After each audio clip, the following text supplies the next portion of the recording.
I think it's just going to get weirder and weirder and weirder, and finally it's going to be so weird that people are going to have to talk about how weird it is. Eventually people are going to say, what the hell is going on? It's not enough to say it's nuts. You have to explain why it's so nuts.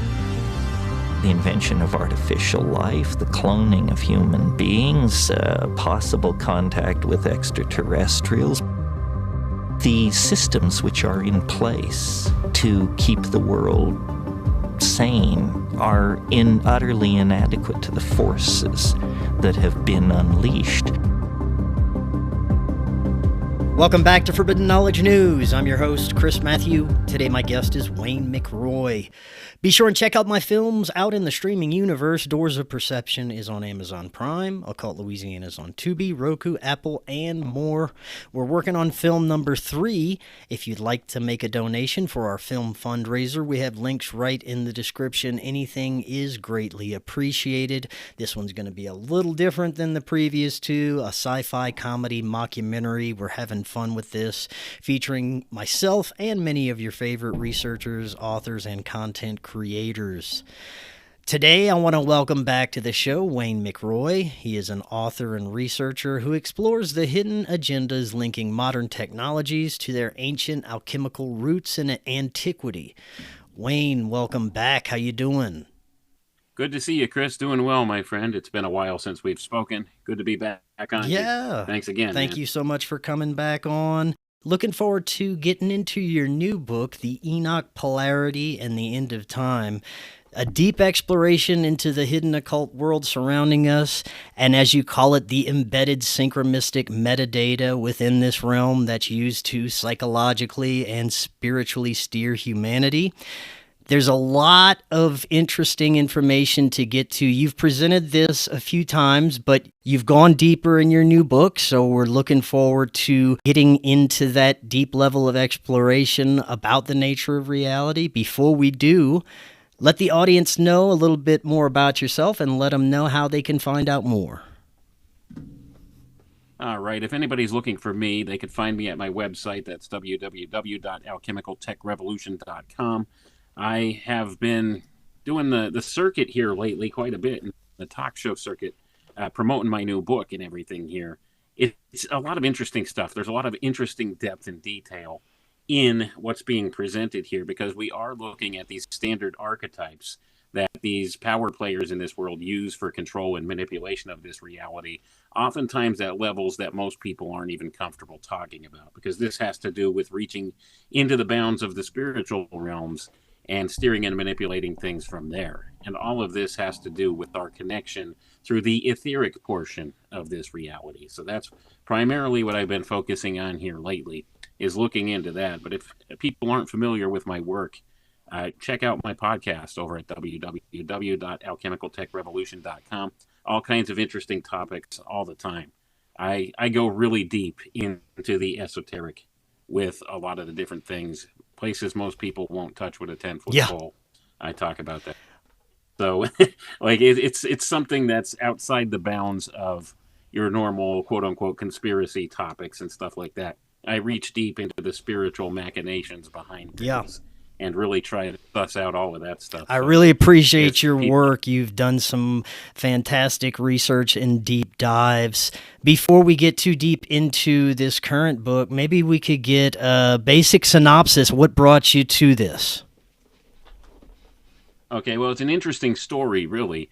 I've been actually beating the drum for a while now about a topic that I call synchromistic metadata. Now, that's the name I've applied to this phenomenon that's happening. And what this is looking at the zeitgeist, the greater information field, and picking out bits of disparate information that seem to connect in many different ways that defy logic or reason.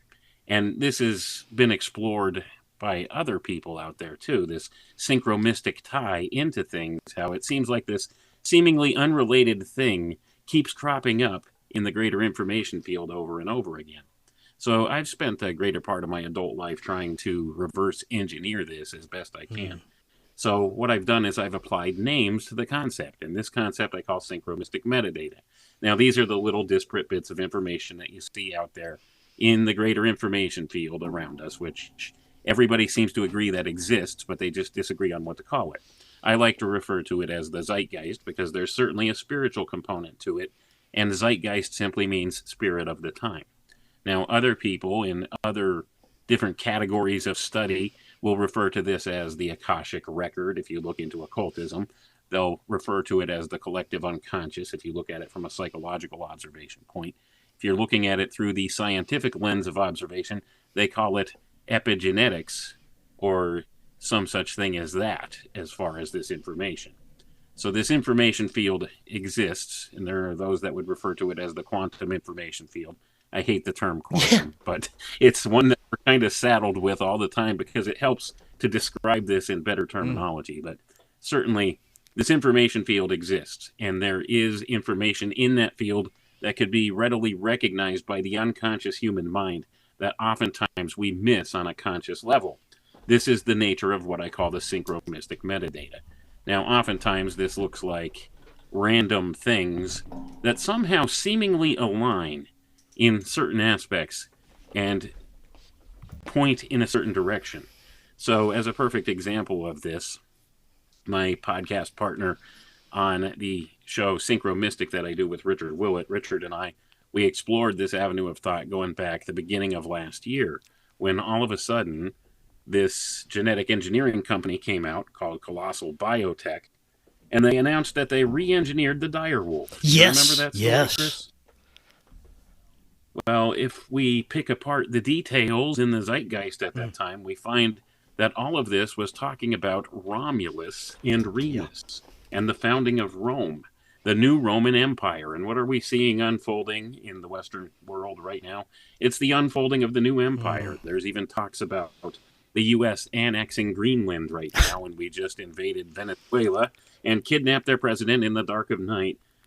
And so all of this whole notion of empire, plus then shortly after that broadcast, the Pope died, and a new Pope was elected, and wouldn't you know it, it was, for the first time ever, an American Pope. So this is the reemergence of the Roman Empire, and Richard and I pointed all of this out way back then before it all came to being, and now we're seeing this unfold. And we did this based upon the synchromystic metadata we saw out there in the greater field, in the zeitgeist.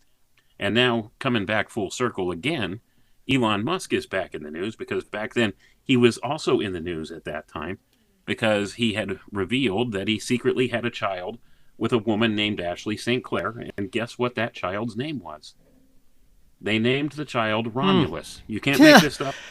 Doesn't that seem a little peculiar? That's a great example of how this stuff shows up in our reality. I never really pieced together the genetic dire wolf experiments with symbology of the Roman Empire and what's coming about. That's a great example.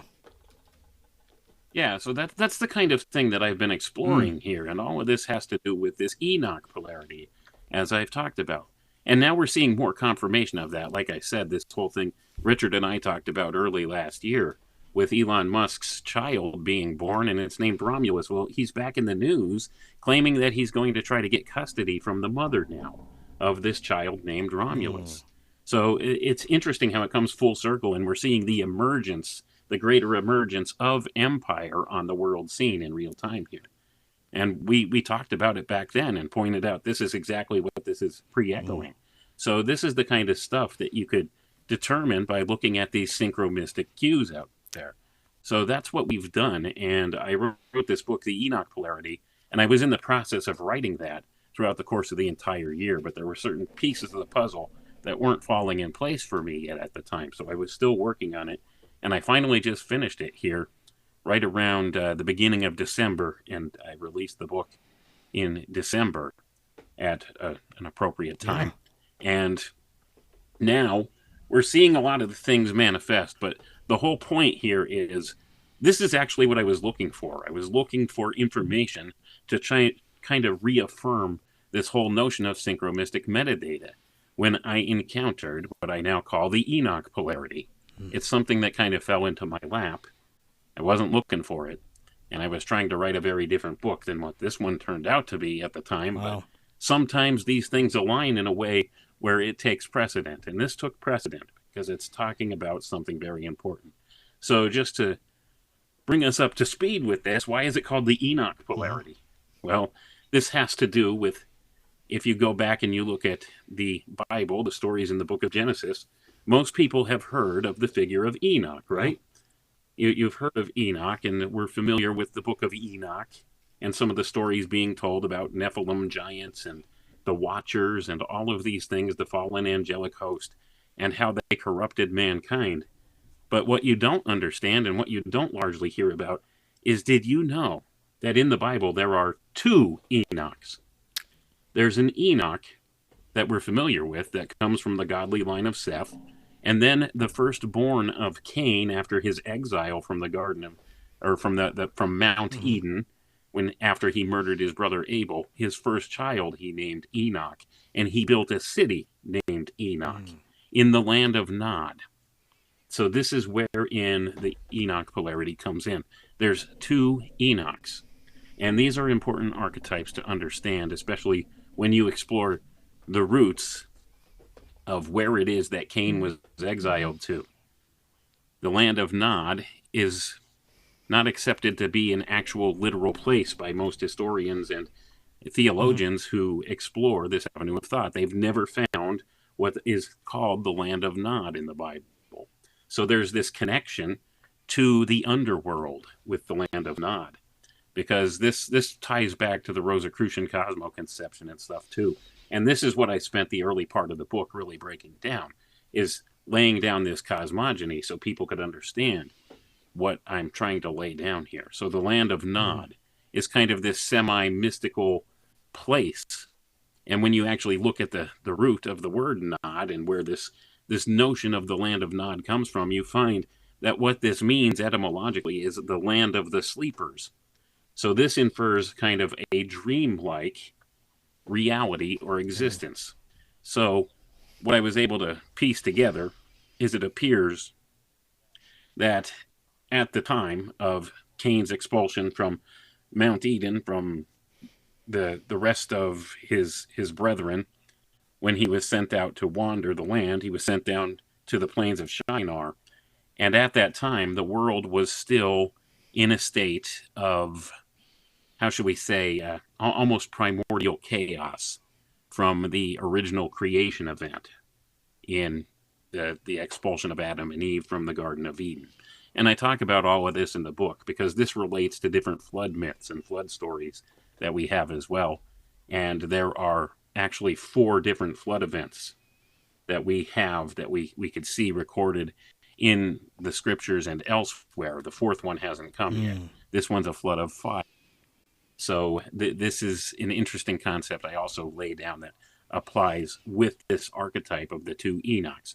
So back to the beginning portion here. So what we're talking about is there's 2 Enochs. There's the Enoch that was the son of Jared, that was from the godly line of Seth, which came later after this first Enoch, who was born of Cain, and he built a city named Enoch. And some people think that the city and the son of Cain, Enoch, are one and the same thing.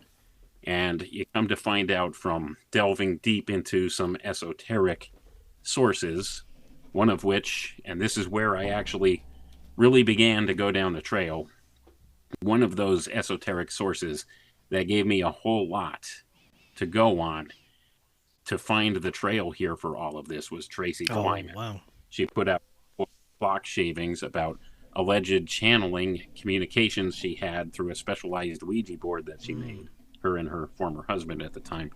And they claim to have been able to communicate with the spirit of Cain in the underworld. And he revealed a lot of different stuff about this land of Nod and the city of Enoch and some various other important bits of information that really caught my interest. So I started exploring those depths of trying to find some of that information and the sources of that information. And that led to the conclusion that I reached with this Enoch polarity. So the Enoch polarity is this whole concept of duality bound up in the fundamental building blocks of the etheric portion of our world. And it's an archetype. There are 2 Enoch archetypes. One, the Enoch of the land of Nod, of the underworld, because this is what's truly interesting, and this is what sent me down this road.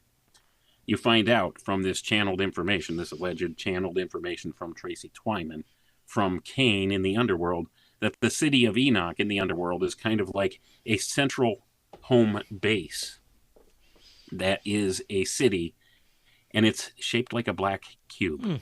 And this is what immediately sent a light bulb off in my head. And then I started exploring the other side of the polarity.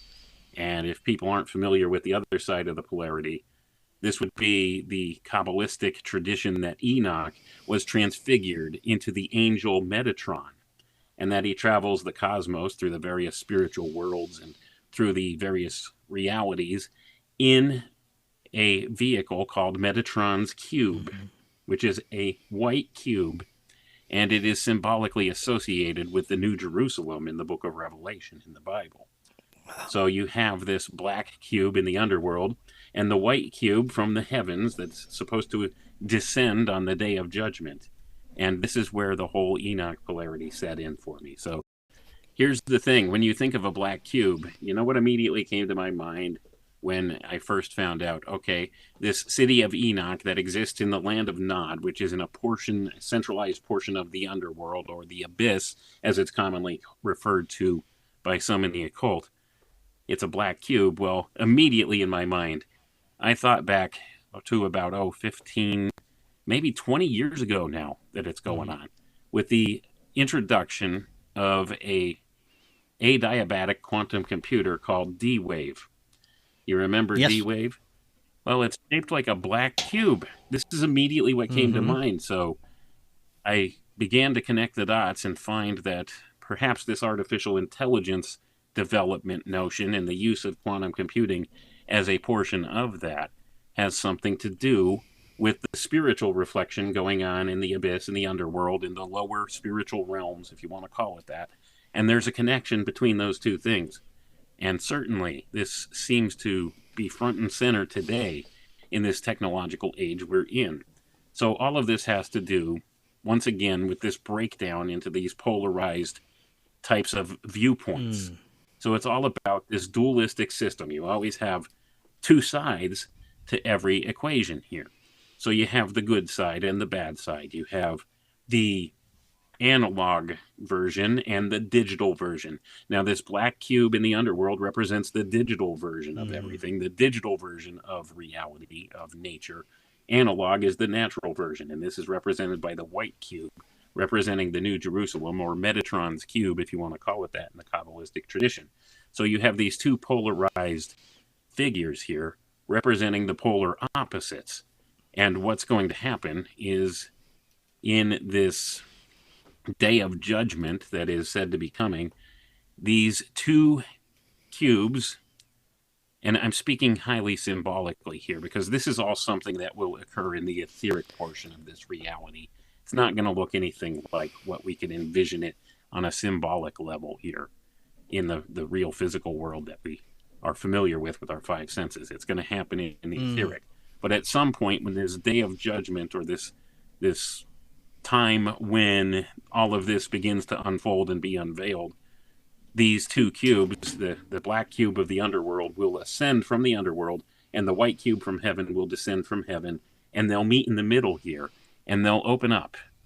And this is when we will see a drastic reset in this world. So it's possible that all of these fantastic metaphysical tales and stories from our ancient past and biblical stories is representations of events that are unfolding in the etheric realm that have physical effects in the material realm, as above, so below.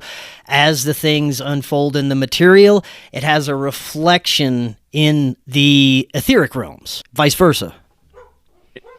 Right, exactly. You're kind of picking up what I'm putting down here. Now, here's the thing. This is why I spent a good portion of the beginning part of the book to break down cosmogony, because in order to have a good understanding of this, you need to understand how the Rosicrucians describe this reality, how we have these different layers or planes of existence, if you want to call it that, through which these various worlds interact. And there's this stepping down process to physical manifestation here that occurs. So human beings, in essence, according to the Rosicrucian system, as well as the Earth itself, they have 4 different vehicles of operation. They have the dense physical body we're familiar with. That's us here, that we experience this world of our 5 senses with, the physical body. They also have an etheric body, which is a subplane. The etheric plane is a subplane of the physical plane, but it's of a finer material or a finer substance that can't really be readily quantified as well in the physical sense that we're familiar with. Now, this etheric body or etheric form is the connection to the spiritual worlds. The next step up in the spiritual worlds would be what is referred to largely as the astral world. So this is the first step or manifestation into the spirit from the world of form here. So we have the physical, the etheric, the astral, and then the 4th state is called the mental plane or devacanic plane. And this is the ontological self, the I am within man, the I, the self. This is where consciousness reflects down into physicality from. Now, this mental plane, this devacanic plane, works as a mirror, as a reflecting of the higher spiritual realms into the lower.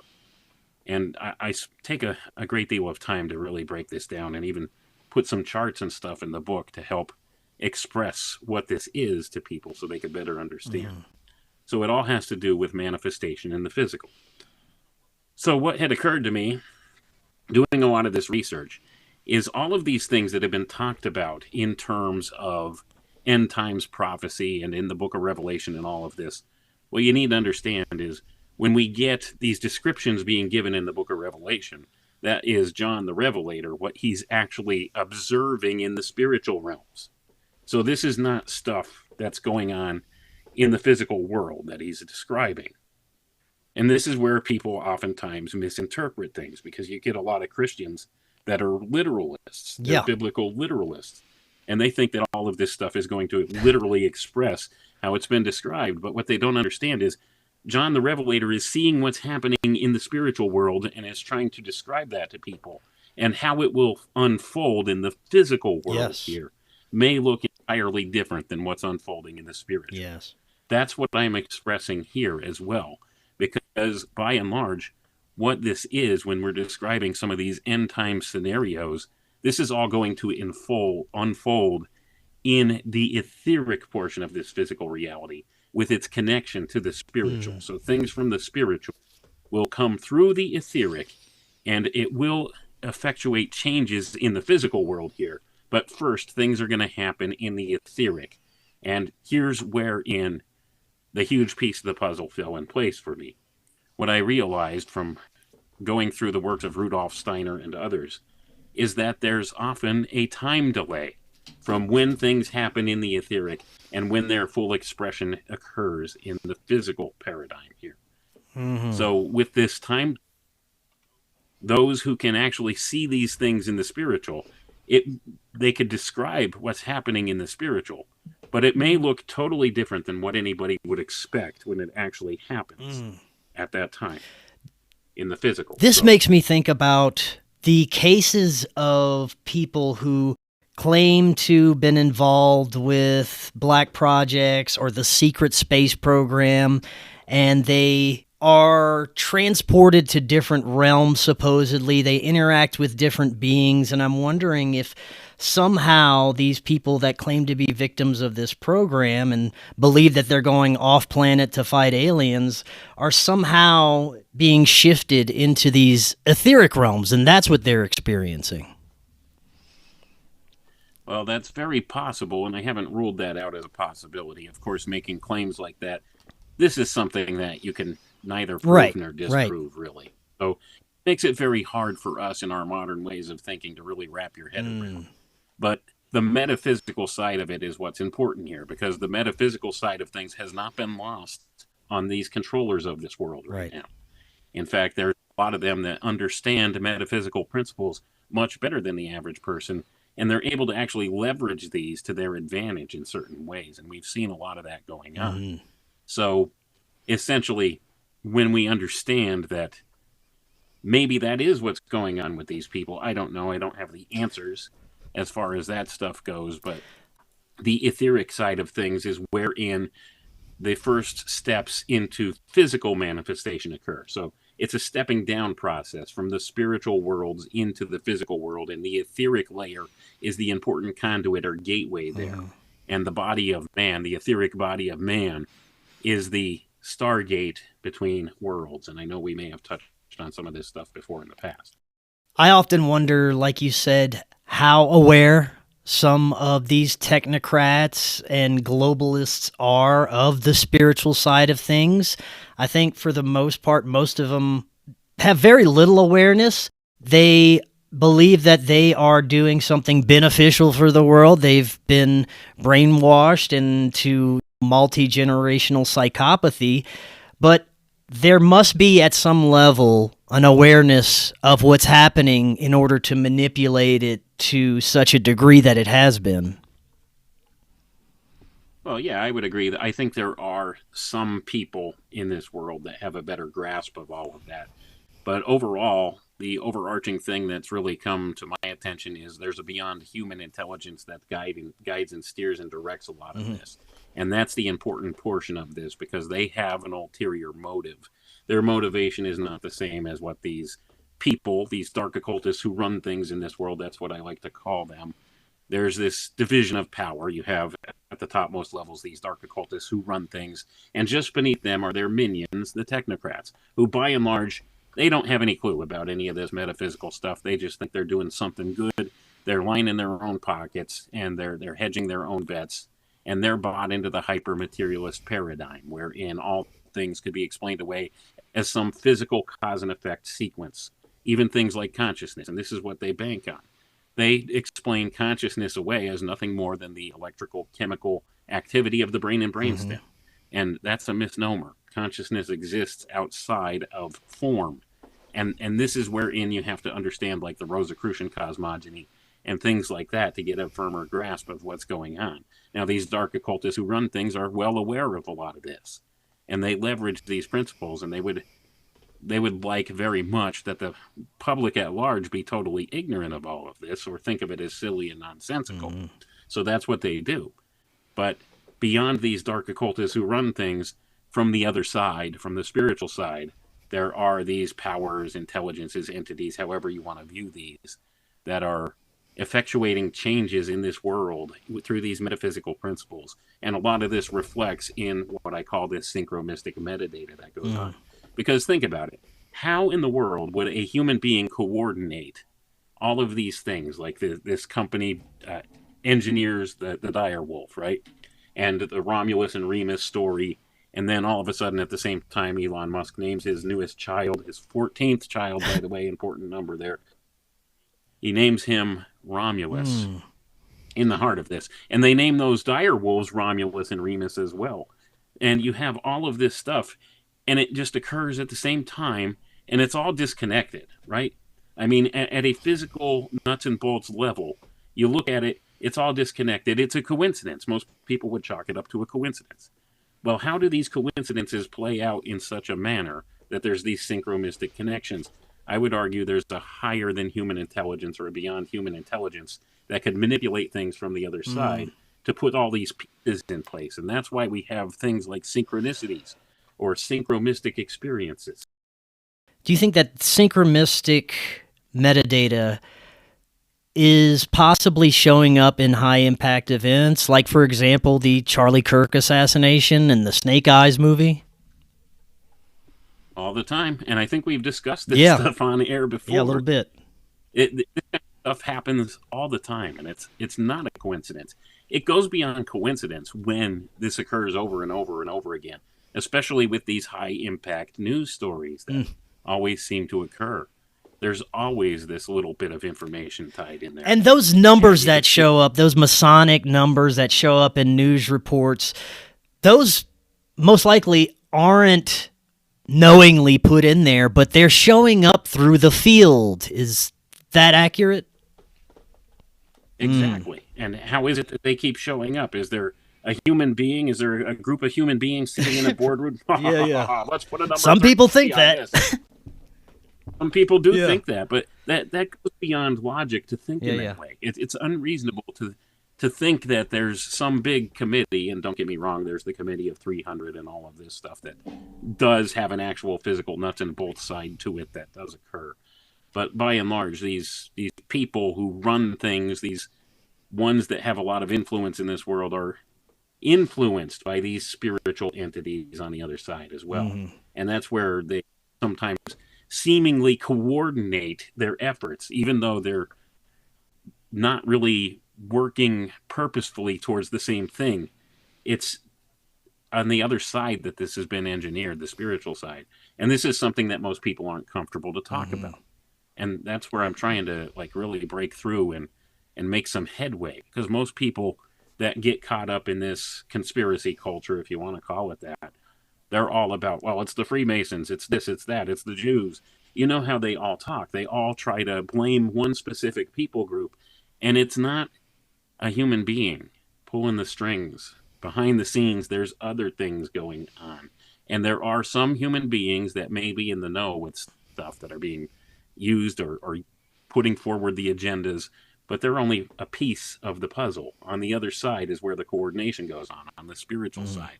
And this is what's happening right now. And the important battle right now is a spiritual battle. That's what's at the heart and soul of all of this. We're in a spiritual war. It's a spiritual battle. And this battle is largely occurring in the etheric portion of reality right now. And most people are completely and totally disconnected from all of that, understanding any of that. Yeah. Because this is where the influx will come from the spiritual side. So it's a war going on. If you take a step back and look at biblical scripture and most theological beliefs about the end of times, it's very similar the way everything unfolds, but there's ultimately a battle between good and evil where the evil is trying to completely infiltrate and hijack everything that is good and essentially take it over. It seems to be this parasitic intelligence. We can see that manifesting in humanity right now. If you look at how much of our morality has degraded over the decades and what we are accepting of now compared to just 10, 15 years ago, that indicates that there is some anti-human influence affecting the collective in major ways. And it's at such a slow pace, we don't notice it happening until we look back and see how our grandparents acted compared to the way the young kids are acting today. Exactly. It's a slow roll. It's a slow process, but it is a deliberate process, and it's being instituted by these entities from the other side. And I kind of explore this different avenue of thought, this way of thinking in the new book, because all of this is actually encoded all over the place when you look. It's like they live when you put the sunglasses on. It's and I haven't been able to take my glasses off, Chris. Yeah. It's really, once you know this stuff and you see this stuff, there's no turning back. That's why anybody who's new to this stuff, hey, if you don't really want to know, if you would rather go down the ignorance is bliss road, go for it. Don't even lift up the veil and look under. Yeah, it's a tough road just starting out, becoming aware of the nature of our reality. There are so many layers to peel through. By the time you get to the layer that we're discussing now, you've already heard some of the craziest things you could ever hear. So you're a bit initiated and ready to hear some of these deeper things, which I believe my audience is. But it's got to be tough navigating this stuff just waking up to it. Oh, no doubt about it. It's a long process for most people. And that's one of the things I try to be mindful of. So I try to simplify everything as best I can. And if there's a concept that's happening that I can't quite express in words, I'll invent a name for it. That's one of the things I do. That's why I invented the term synchromystic metadata. It describes these various bits of information we see that are seemingly unrelated, but they both point in the same direction, and they give you important clues about things to come. A lot of people will call this this type of thing in the conspiracy culture, they call it predictive programming, or it's also called by the occultists revelation of the method. you see all of this when you could put these dots together that are out there in the information field. You connect the dots and you see a pattern emerge. Well, I've seen enough patterns now that it's become quite evident to me the things that are going on. And the important portion of this, like I said, this battle that's going on right now is a spiritual battle, and it's happening in the etheric. And this leads down the road of the teachings of a guy named Rudolf Steiner. When you look into many of his lectures, he talked about the etheric double of man, the doppelganger. Are you familiar with that concept? A bit, Chris? but for those that aren't, could you go over that a little bit more? All right. Well, in the early 20th century, Rudolf Steiner and several others from the secret schools and the mystic fraternities, for some reason or another, they received, I guess, orders from on high, if you want to call it that, for lack of better terminology, that it was time to reveal to the public the existence of the etheric double. Now, this is something that was only known by high initiates of the various secret schools and fraternities in many, many centuries past. The disclosure of the existence of the etheric double was not something that was largely accepted in the public, in the mainstream, until disclosed by Rudolf Steiner and others. So this etheric double, essentially what this is a soul being that is incarnated when you are actually conceived. When you are conceived, an etheric double attaches to you, and it exists in your nerve impulses, according to what Steiner says. Now, this is not a being with a spirit, but it does have intelligence and will. It is a soul being. It's a double of yourself. It's your etheric body, your etheric form. And it shares space with you in the physical world. Because remember, the etheric portion of reality is a sub-layer of the physical plane here. So we have this etheric double in attachment to us, and oftentimes it's associated with sending us negative impulses or negative types of things, responses, emotions, stuff like that. It wants us to explore our animal nature, our physicality more. It wants us to appease our desires. Remember, it's a soul being. Steiner describes it as a soul being, but it lacks a spirit. So it is not like an ontological person. It's not like the ontological self, the I within man, the I am. It's devoid of that. It has no spirit or animus to it, but it exists, and it kind of parasitically exists within the human being.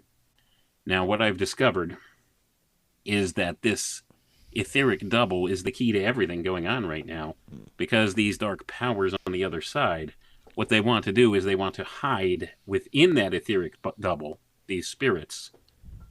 So they've been attaching themselves to people more readily because something occurred. And this would, you'd have to go back and look at the works of Steiner as well.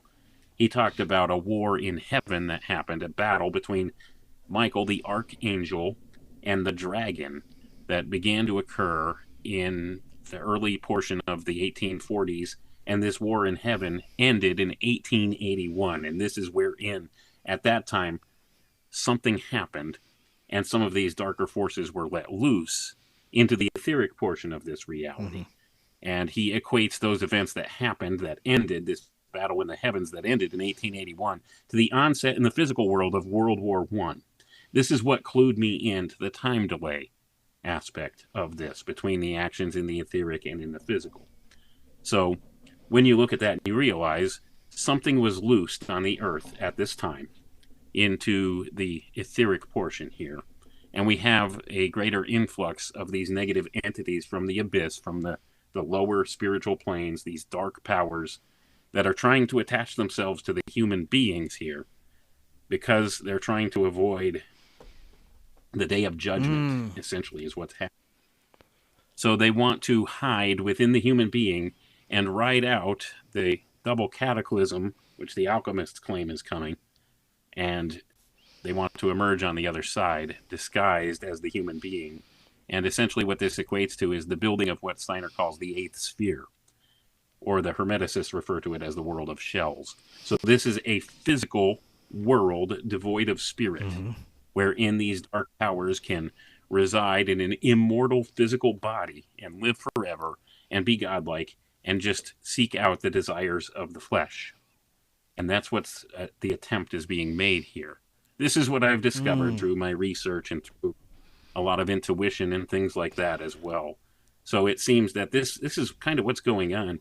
And all of this relates to the whole concept of the Day of Judgment, wherein these two Enoch polarities, as I refer to them, will emerge. You'll have the black cube ascend from the abyss, and the white cube will descend from heaven, and they'll meet in the middle, and the cubes will open up. And at this point, this creates a situation wherein the white cube, the New Jerusalem described in the book of Revelation, is the ark of safety for humanity.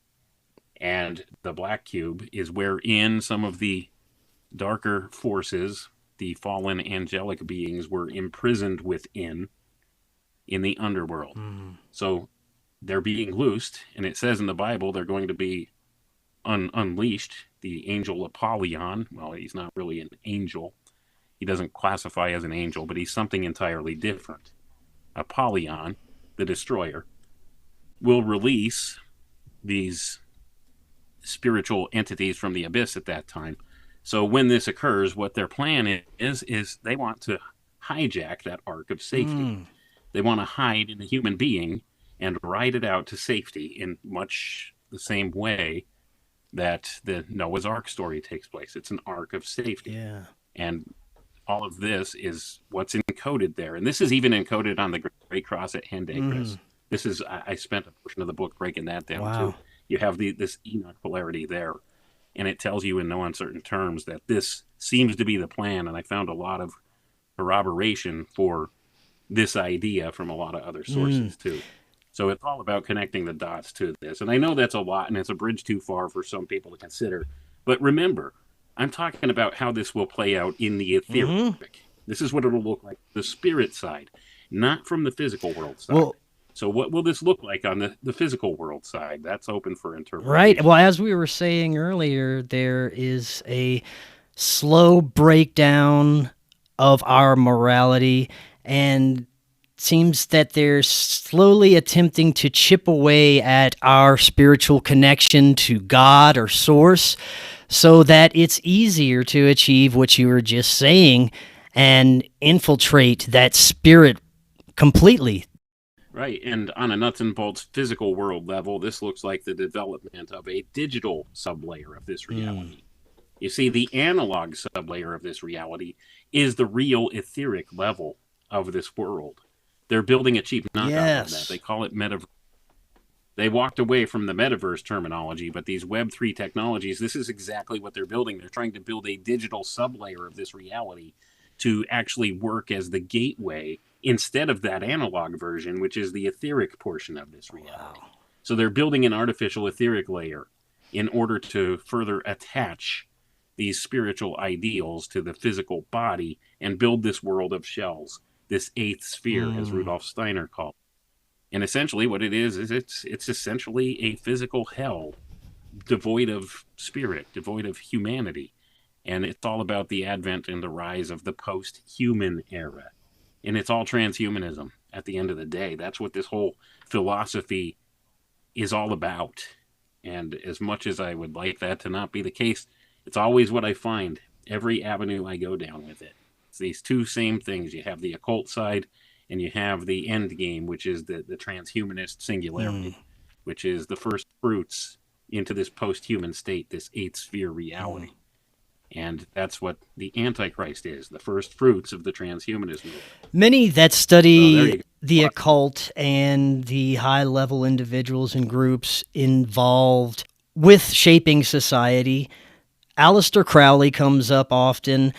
The rituals that he was performing with Parsons to bring about this new era, the Aeon of Horus. Do you think that, in part, that Crowley's rituals were essential to achieving some of the things that they have done? He would like to have thought so, for sure. And that's most certainly what he was working towards. And I think there is a level of that is important. And what's encoded in some of what Crowley has put out there is important. And I touch upon this in the new book. It's a concept called the double altar. When you look at the double altar, it's a double cube, a black cube and a white cube stacked one on top of another. And it's all about the proportionality between them that goes on. And this harkens back to a Greek myth, the myth of Delos, and what's known mathematically as the Delian problem of doubling the cube. And I touch upon all of this in the book too. And this also connects directly to this Enoch archetype, because when you think of the Enoch polarity, think of a black cube and a white cube and the contradistinction between them. And this is even heavily encoded on the chessboard as well. It's all over Masonic lodges everywhere, and it's encoded everywhere. So it's something that is an archetype that is of primal importance, because it's about these building blocks within the etheric portion of this reality and how they bring spirit into manifestation into the physical. That's what it's about. So when you understand the Enoch polarity, it's about using these positive and negative polarized portions of the etheric realm to bring manifestation to the physical. It is the gateway, like I said. The etheric plane is the gateway between the astral and the physical. The astral being a stepping block down from the devacanic or mental plane first, which is the reflecting plane of all things spiritual. So this is how manifestation occurs in our reality. And most people would be totally lost on this and think I'm speaking absolute gibberish and nonsense. It's a bridge too far. But you have to understand the cosmogony that many of these dark occultists know and understand to be true. And this harkens is all recorded in the Rosicrucian works. It's everywhere else, too. That's the other thing. I've done comparative studies between the Rosicrucian systems, the Theosophist systems, the Jesuit systems, all the various other ones, the Order of the Golden Dawn. They all describe the same things. They just use different terminology to describe it. But I find clarity in the Rosicrucian system for describing how all of this stuff occurs and what's actually going on behind the scenes, veil with it. So earlier you mentioned what's happening with this administration, Venezuela and Greenland. I've been looking at the technocracy movement from the 1930s. This was all mapped out back then in black and white. It seems that they just didn't have access to the level of technology necessary to achieve these goals. But we fast forward to today with everything this administration has done in a very short amount of time.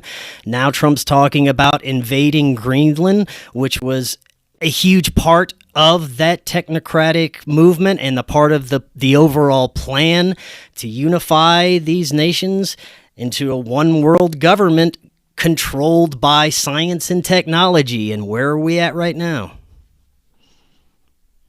Yeah, you have to look at all of that and understand, like, this has all been planned for a long time. They've had this stuff in mind for a very long time, and we see how all the dots seem to fall into place with this. But there's something deeper going on with Greenland, and I haven't quite put my finger on why it's so important.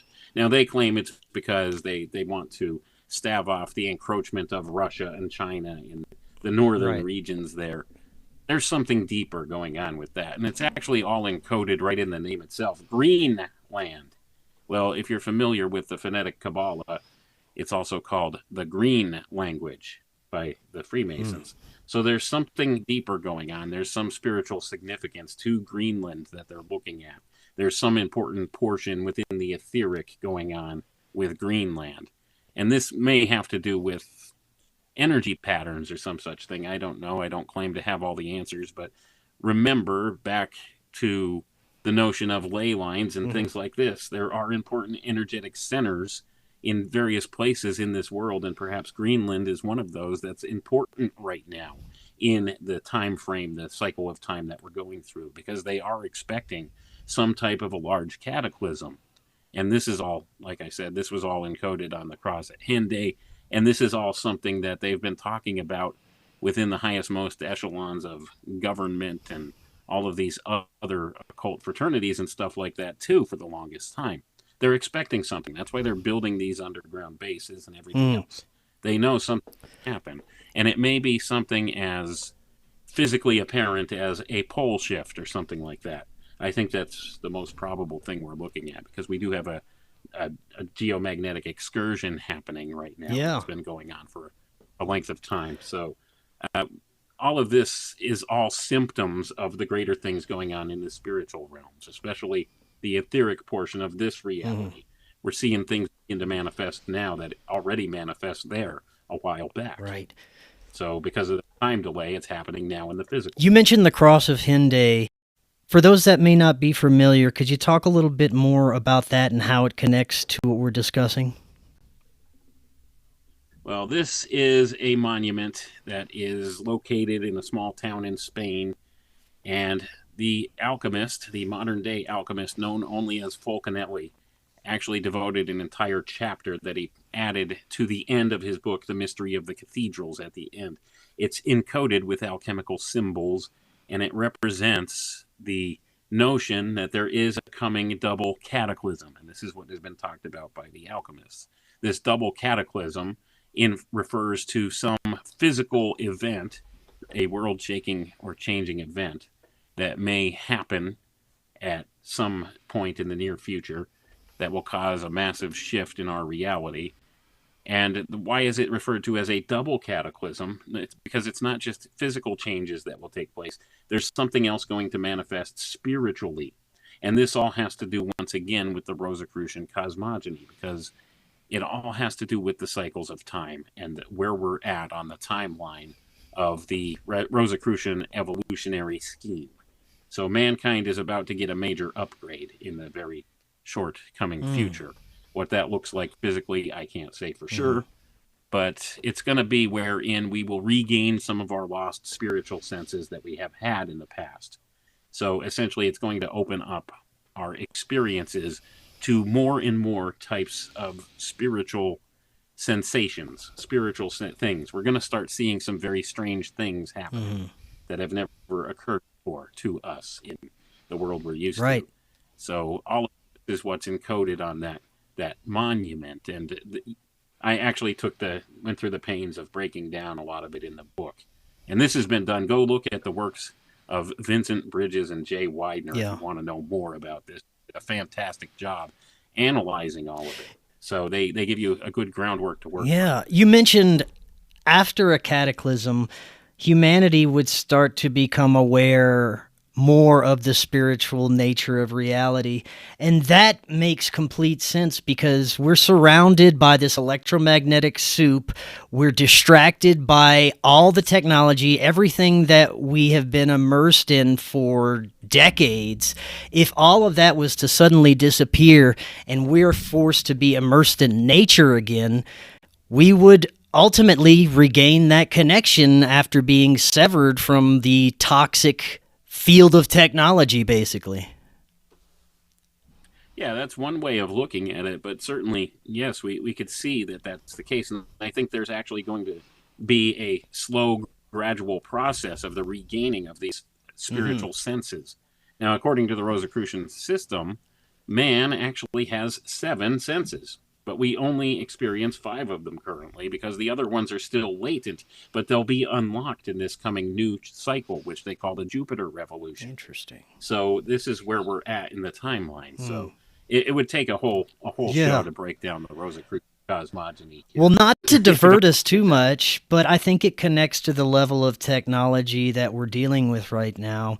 I read an article about supposedly a security officer that was in Venezuela when we invaded and was reporting the level of technology being used and deployed against them. It was something he claimed out of a sci-fi movie. Frequency weapons, super soldiers with AI guidance systems firing up to 300 rounds a minute with accuracy they've never seen before, drones, people vomiting blood because of the frequencies being blasted. That's crazy, but it doesn't surprise me. No, and that's the thing. All of those claims are based on actual working functional technologies that exist right now. But did this really happen, or is this all just part of the theater of the mind that they're trying to portray here? This is all described as Psy-War by Lieutenant Colonel Michael Aquino. If you go back and look at what he talked about, it's about winning the battle before you even have to fight or do anything. It's about the mind game. So it's about convincing your enemy you're unstoppable. That's what Psy-War does. So maybe this story being leaked in that way is part of Psy War, or maybe there are some real, actual nuts and bolts technologies that are being used in this way. I don't discount either possibility, or it's probably a combination of both. Yeah. In all likelihood. But yeah, I mean, you're talking about the technologies. We're there, man. Yeah. Well, speaking of technology, how do you feel about the current state of AI, what it's being utilized for, how it's being misused, how fast and rapidly it's growing, and how long have they had access to this level of AI, if indeed they're always ahead, 50, maybe 100 years, our military-industrial complex, three-letter agencies? Have they had access to this a while, and has it been deployed as a weapon before? I would answer probably yes. I don't have any direct evidence of that, but I would suspect, yeah, they've had it for a long time. They developed these things through the auspices of the military-industrial complex and the black budget programs over the course of time. So they've probably had a lot of these different technologies then. It's just the large-scale rollout of it limited what they could do with it at that point. So now it's large-scale rollout, and they're seeing in real time how your average person is using it. And I think they're coming up against a lot of barriers they weren't anticipating, because people, by and large, use it for a lot of stupid nonsense. And it's become to the point where it's been rolled out to such a degree now that it's actually kind of cannibalizing itself, this AI.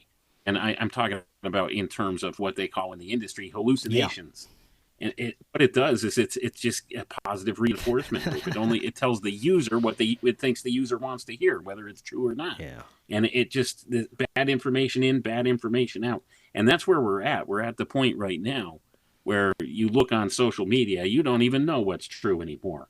You could watch a video of something happening, and it may look 100% real, but it's probably 100% AI driven and generated. And we wouldn't know the difference. It's the uncanny valley situation. And all of this has been weaponized psychologically against us. They don't want us to be able to know what's true. They want us to get to the point where it's like you don't believe anything anymore. So you need somebody, some authority figure to tell you what's correct and what's not. And who's that authority figure going to be? It's going to be the AI. That's what they want. Yeah. So they could control your perception of reality in this way. And that's exactly what this has done. And they've opened Pandora's box with it. And I do think there's a spiritual element stepping into the AI itself, as we had discussed here prior. Some believe with access to things like the sentient world simulation that they have the ability to predict individual human behavior extremely accurately, and they've been using this for a long time. What are your thoughts on that? No doubt. I mean, that's a real thing. Sentient world simulation is a project that's at Purdue University. It's run on an adiabatic quantum computer made by D-Wave that we discussed earlier, and there's classified portions of that program that they don't talk about. They're said to have a node for every individual on the planet. Yeah. They run a simulation of every individual. They could predict your behaviors with 90-some% probability of being correct. So when they have that level of technology at their disposal through using simulations, they could run all sorts of scenarios through that and figure out what's going to happen next, what's going on here in the future, right down to these individual nodes. And that's what they're trying to set up in real time. They're trying to set up the grand model of that, where they attach the human being themselves as a node to the system. And that's what's coming online with this beast system they're building, with this panopticon control grid they're putting in place. And this equates to the world of shells, or the eighth sphere, as Steiner called it, 1-to-1, in my view. So it's all about attaching a human being to the network. Yeah. So the hive mind. It seems like as a collective, we have some big decisions to make. We have some decisions to make individually about what we're going to give our time to, how much we're going to interact with anti-human technology. Do you have hope for the level of awareness that we're seeing right now? Do you think more people are becoming aware? Because we have the false realm of what they show us on social media and online, and what's portrayed there is much different than what we're experiencing in reality, and we've all been kind of siloed into these echo chambers, so it's very difficult to get a feel for what your normal everyday person is looking at where they're leaning towards, how they feel about things unfolding. We are reflected, like you're saying, the things that we are interacting with and what the algorithm wants us to hear. But it's not until you go out into the real world and start interacting with people that you get a feel for where most people are at, and it's difficult to do that at times. So, do you have hope and any final thoughts? Yeah, man, I have a huge amount of hope because we're making a difference. Programs like this going out there, people are listening and they resonate with it because they experientially, they know deep in their soul something's wrong. Something's very wrong in this world. And sometimes they can't quite put their finger on it, but they recognize the corruption. They recognize the deception everywhere now. And it's becoming more and more prevalent and obvious to people when you look out at things going on in the world. And you look on social media and you see all this AI-driven nonsense all the time, and you know it's all fake and gay, right? And that's the whole thing. So people are waking up to that more and more. So I have a huge amount of hope because now they're more apt to listen to things like what we're talking about here today than they were in the past. There was a time just a few short years ago where I would start talking about something like the Enoch polarity, and people would just shut down and their eyes would glaze over with the fluoride stare. And they'd just wander away and call me a tinfoil hat nut job or something, or say I'm crazy, or I'm just talking nonsense or fairy tales or something, and wouldn't even consider. Yeah. Well, now there's more people listening, and that's a hugely telling thing, because I think in the war of ideas, we're winning out because we're pointing out the obvious. We're pointing out the control system. We're pointing out the mechanisms that they're using, and we're predicting what their next steps are going to be because, let's face it, they're very predictable. They use the same playbooks and techniques and ideas all the time. And I've been pointing out the ways that they manipulate the metaphysical side of things to affect people too. And people are resonating with that and seeing what I'm talking about and able to pick up on it more. So there's no stopping an idea. That time has come. And I think it's time where we're standing at the crossroads. Do we want to go ahead and achieve our full potential as human beings, or do we want to take the transhumanist route, which leads to utter slavery and depravity and, well, basically building a physical eighth sphere hell for ourselves? Do we do that? Or do we want to advance spiritually to the next level? And it's all coming to that crossroads, that point where we have to make a decision. And the good news is it's an individual decision. Yeah. Each of us gets to make that choice, and each of us has to make that choice. And there's no avoiding it at a certain future time. Right on. So that is good news. And by and large, there's more people waking up to the nonsense and saying, hey, time out. Wait a minute. Some of these technologies are good, but they're being misused terribly. Yeah. And that's where we have the problem. So if we could rein in some of the control over the development of these technologies from these people that intend us harm with them, that's wherein I see a huge amount of hope in the coming future. And we can still do that. Right on. But we need to claim our sovereignty and our sovereignty and just find that hill that we want to stand our ground on. That's the important thing. I agree, man.